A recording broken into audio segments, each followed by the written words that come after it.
على نشر هذه المادة فالدال على الخير كفاعله.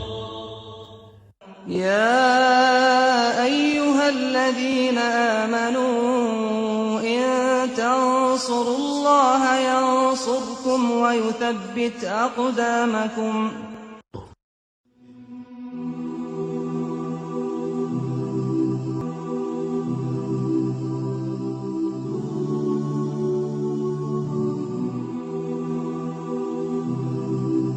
Méditons un instant sur la création d'Allah Tabarak wa Ta'ala.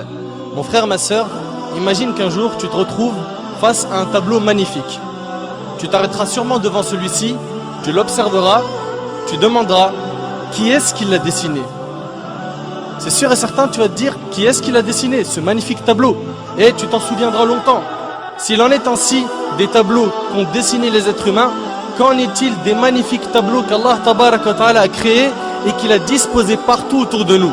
Pourquoi ne pas s'arrêter et méditer sur ces impressionnants tableaux qu'Allah Tabarak wa Ta'ala a créés?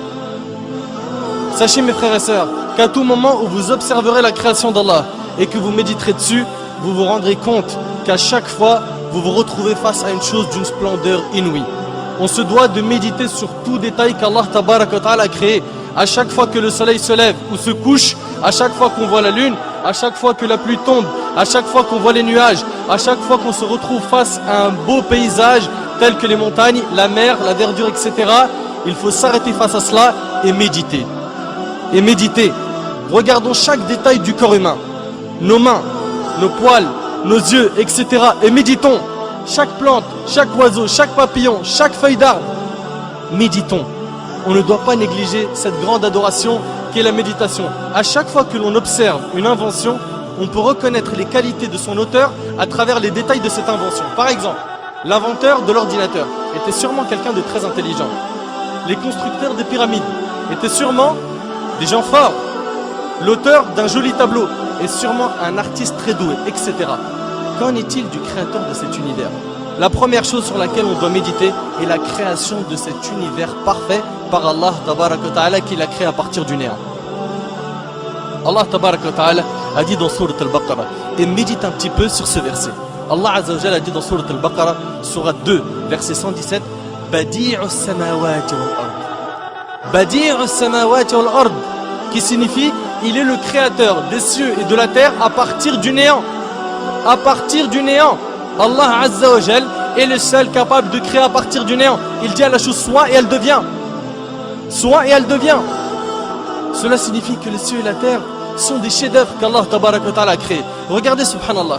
Médite un peu sur cet univers. Regarde un petit peu. La lune tourne autour d'elle-même et tourne autour de la terre.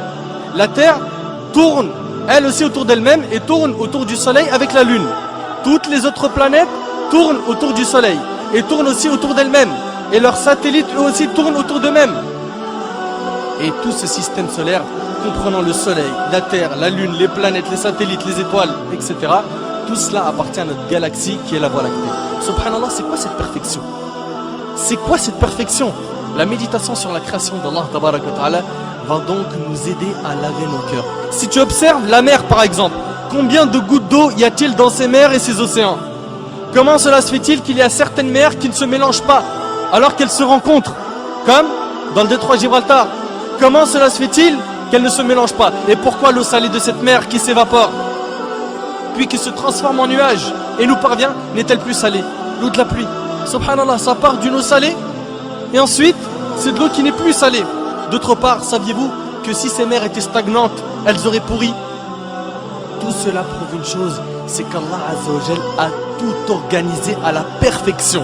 Et puis dans la mer, regardez la variété et l'énorme nombre de créatures sous-marines.